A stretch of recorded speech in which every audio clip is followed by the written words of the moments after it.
All right, we are live.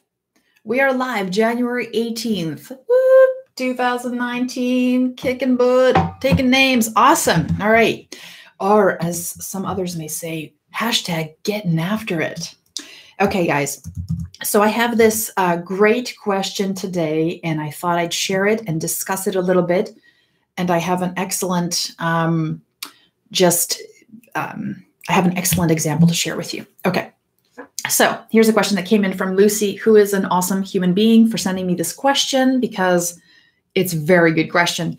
All right. So the question is, how do you effectively set up a scenario without eating up a lot of slide real estate in an online course? Awesome question. Thank you, Lucy. You are a rock star. Okay. So, okay.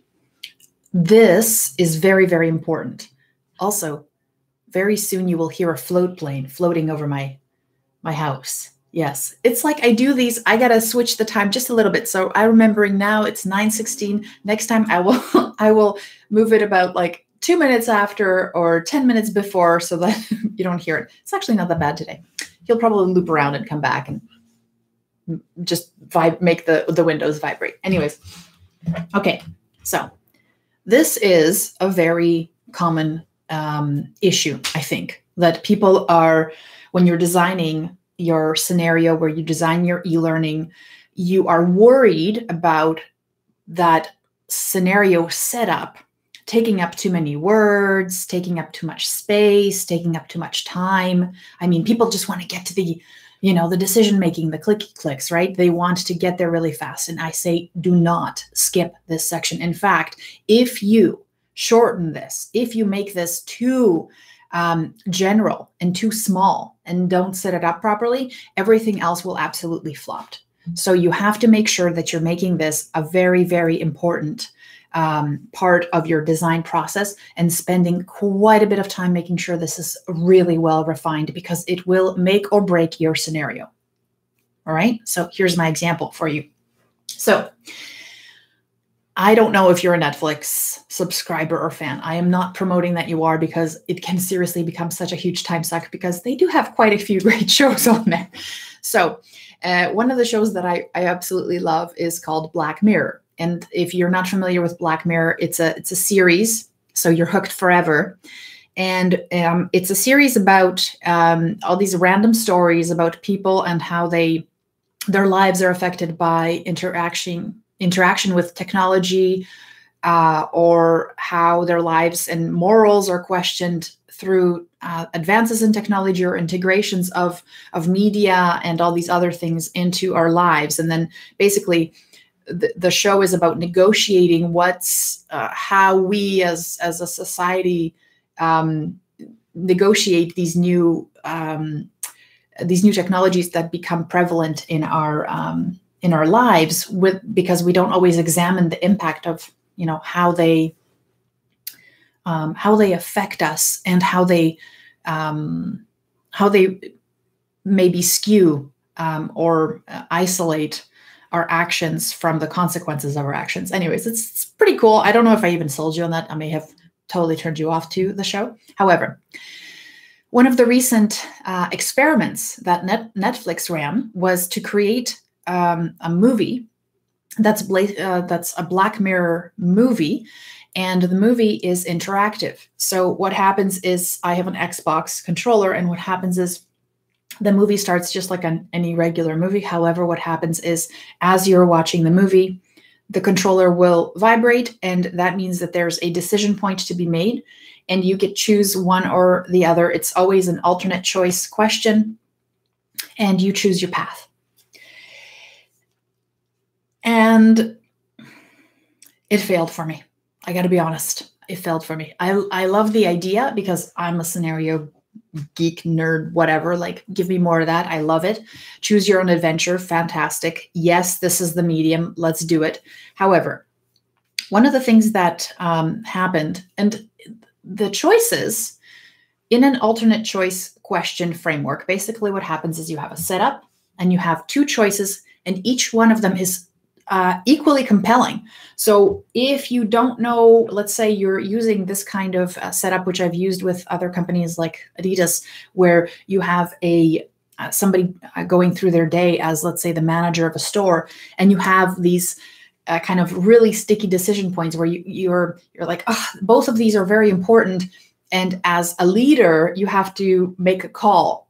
And one of the things that's beautiful about that is that as a leader, you have to make tough decisions and realize that each decision is in fact also saying no to something else, which at the moment seems just as important. So being okay with saying no to something just as important. And that's part of, developing great leaders. So this basically the setup for this Netflix movie, what's it called? Bandersnatch, is that at critical points in the movie, you make decisions about what the character is supposed to do.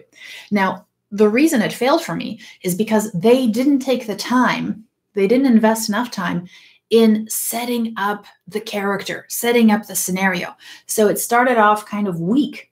And so one of the things is that even if the production value is high, even if I am now able to control a major movie on my television, if the character and the story and his goal that I'm trying to achieve through the decisions that I'm helping this human being make are not compelling enough, and I don't care, the options, they mean nothing to me. I was like, yeah, whatever. I don't care about his goal. In fact, I really didn't know what his goal was, what the goal of the movie was. I really didn't know if it was to, I'm not going to do any spoilers, but because that wasn't clear to me and I really didn't care about it because they didn't really set up the backstory well enough, any of the choices I made were just for fun. They were just exploratory. They weren't actually helping. I didn't care about helping him personally. And that's one of the things why setting up a scenario really well is so critical. And a lot of us are scared to do that. They're like, we say things like, oh, I am going to take up too much space in my e-learning. I'm going to go on for 2 or 3 slides just to set it up. Do not be worried about that. The reason why, let's say, movies that are put out by Pixar are so compelling and so fantastic and do so very well, even though they're not even interactive, right? Is because Pixar knows that in order to get people to really engage and want to follow the journey and the development and the transformation of a character, is because they take the time. The first 11 minutes of every awesome Pixar movie is dedicated to setting up the mundane world, the world that it is as it is now, and the backstory of that character, why we should care about them, why their journey is important. And so one of the things that I've brought up in other workshops and also in other just conversations like this is that every time I start working with somebody on a scenario and they have, let's say, a large audience or they just think that there's a large audience. A lot of us, we can segment our scenario audiences into separate audiences if we want to, but they'll say things like, well, how do I create a scenario that's generic enough that it will resonate with everybody and we can get to the point very quickly? And I say, there is no such thing. That's like, what it does is it dilutes your story. So what you're actually trying to do is very much the opposite. What you're trying to figure out is what are some key elements that people connect with. People connect with people who are, let's say, care about something. And they care about something because of, like, you can find narrative threads, like they love somebody, they care about somebody, they lost somebody they loved. They tried something and failed. They tried something and then they were laughed at and they feel terrible about it and they want to prove to the world that they can do something better, but they're too scared to try again. So these struggles are big. Anxiety, failing your family, failing your mom, all those things are like, we can all resonate with that. So it does not matter how far away that person is from you, because when you watch Bandersnatch, yes, I'm saying that right. Like the movie's about a kid who codes for a living and makes games and is obsessed with them. Like that person is really, very far away from my reality. However, there are certain tweaks that they could have used, which have to do with his mom, his relationship, him missing her, his tumultuous relationship with his father, and the guilt, all those things. If they brought that up at the very beginning, that would have made everything else more compelling. And I would have bonded with this teenager. So one of the things that's happening is now that's missing for me, and I don't care. So what you want to do is take as much time as necessary, add as much detail as necessary for somebody to be able to paint a picture of the person in the scenario that you're creating. And what you want them to do is connect and paint.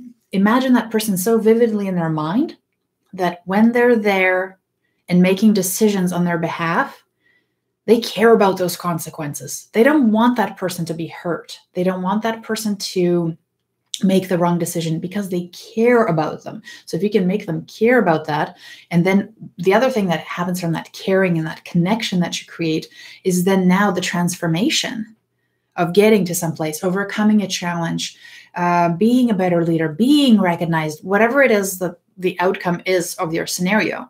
Now it actually matters. Now I care about whether I get there. And their aha and their transformation is something that I embrace, becomes my transformation, becomes my aha, my perspective shift. So that's what you're going for. So take all the time you need to set that up. Will you lose some people? Yes, of course. But the people that you grip will be way more gripped than if you just went like seriously bland and vanilla, or you went too quick, because then everything else, all your effort is wasted after that. So that's what you want to do. You want to set it up really strong. And then after that, you almost don't have to do as much of that hard work, although it's still quite a bit of work to come up with compelling scenarios. But now it matters more. So I hope that was helpful for that. I know it takes a bit of that gusto to push back and say, I'm gonna do this proper and set it up. And yeah, I'm going to take an extra 3 slides to do it. That's okay. Here it actually matters very much. So, yeah, I think that was all that I wanted to share today, because it is Friday and I wanted to let you go, and so you can enjoy the rest catching up on your emails, because this is not as fun as emails. And the other thing I wanted to share is, if you enjoyed this, then please subscribe so you can get more of this, because I do a live almost every single day. So you can post your questions underneath the video, and then I will be able to answer them, especially if you're working on a project right now and you're like, oh, or you worked on a project, you got it out there and it's not getting the response or feedback that you need. I can help you with that. So post your questions underneath the video and I will answer them the next time I'm doing a Q&A. And if you want to get in touch, then reach out to me, Anna at annasabramowitz.com, or you can message me on Facebook. I have a Facebook page and you can message me directly there, or on LinkedIn. I'm all over the place. Yeah, so it's easy to get a hold of me. It's easy. All right. Have a wonderful weekend. I'll talk to you soon, friend.